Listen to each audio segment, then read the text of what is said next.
In this outtake, Harjit and Pankaj continue their conversation about transportation in context of the acquisition of Where's My Train by Google in India. As we see in airline passengers crossed over 100 million for the first time in 2017. Wow. A growth rate of over 16% since 2016. In comparison, the U.S. Has over 1 billion people traveling via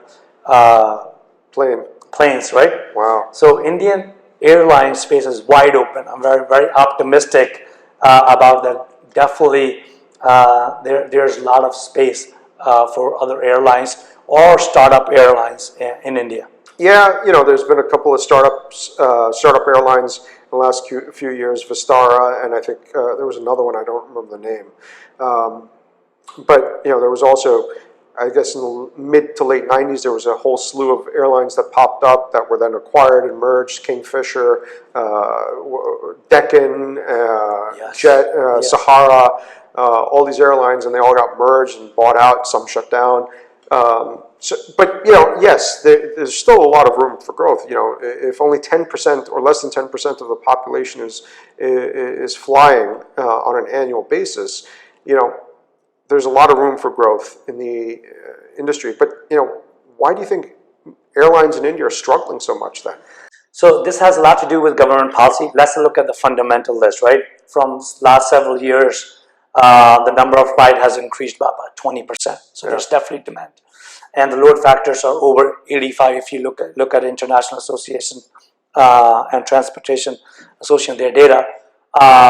The load factors for India is about 85, 86% for these flights, right?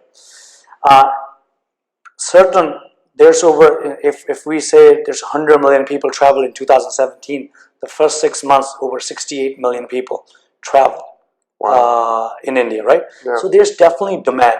See, the fundamental question is, airline is a capital-intensive business. Yeah. And you saw the fuel cost going up. Look, if you look at Indigo, which is the ultra-low-cost carrier, you have to pay for your baggage, you pay for everything once you get to the airport, you pay for everything else, right? Yeah.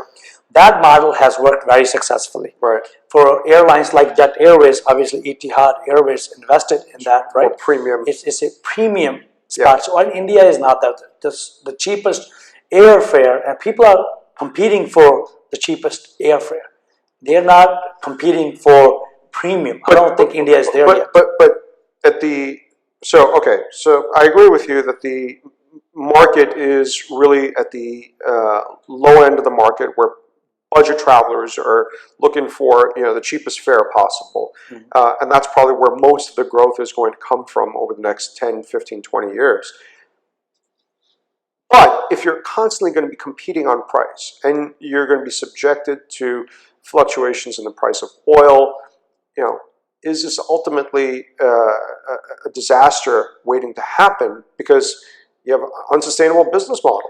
So I mean, you can become vastly profitable if the price of oil drops to $30. And the second thing, what happens is the drop of rupee, right? So it's a two-edged sword. Yeah. One is oil, and once the currency rupee depreciates, right? I think that has worked in the airline. It hasn't worked in the airline's favor. Yeah. Third is, obviously, we know Air India, right? Meaning it has been on the sale block for the 2 decades, ever since I can remember this. Yeah. And Tata Group used to own it before they had to nationalize Air India. And earlier this year, they were in talks to buy that airline. Yep.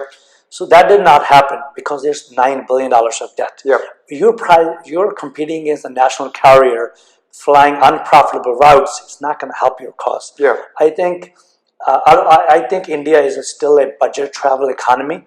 Vistara is successful. We see Jet Airways and highlights. We see Air India, but we don't see Vistara. We don't see Indigo along those lines. Right. Because we're competing for. If you offer premium services like Vistara does, you will win the market because there are premium travelers. Yeah. But if you're Indigo and you're Jet Airways and you're Air India, obviously you have overstaff and you have a lot of.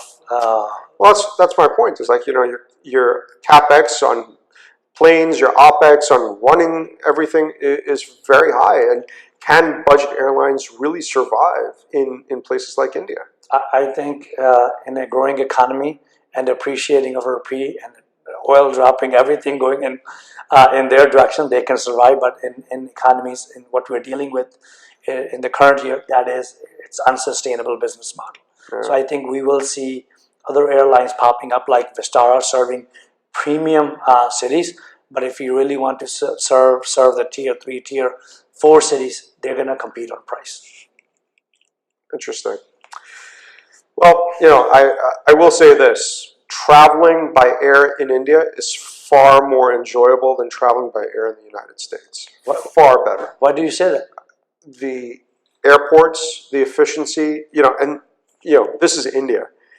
Airports are far more efficient. I can get through security, even if the line is like, snaking around multiple barriers or whatever. You can still like get through security in like 10 minutes, right? And they'll have all the screening lanes open. They'll have people manning everything, and things just move. They move quickly. Even the airlines, the staff is far more hospitable. You get treated like a human being rather than treating like cattle when you travel on United and stuff. So look, I totally agree. I enjoy traveling in India, right? Especially the flights. They're not that long, right? Compared to going from east to west, north to south. Secondly, I think they're overstaffed. If you look at it, they utilize the space really well, right? Yeah. And as you're seeing these, I think they're trained really well. Yeah. It has gotten a lot better. So I fly to India like every 6-7 weeks. I'm in India, right? Yeah. So I do enjoy traveling across India, especially now. I'm learning to enjoy India. Yeah. I'm starting to love India, especially going to tier 3, tier 4 cities. Look, when I came to the country, came to America for 10 years, 12 years, I didn't go back. Wow. And for the last 7 to 8 years, I'm in India most of the year. Wow. So I do enjoy India.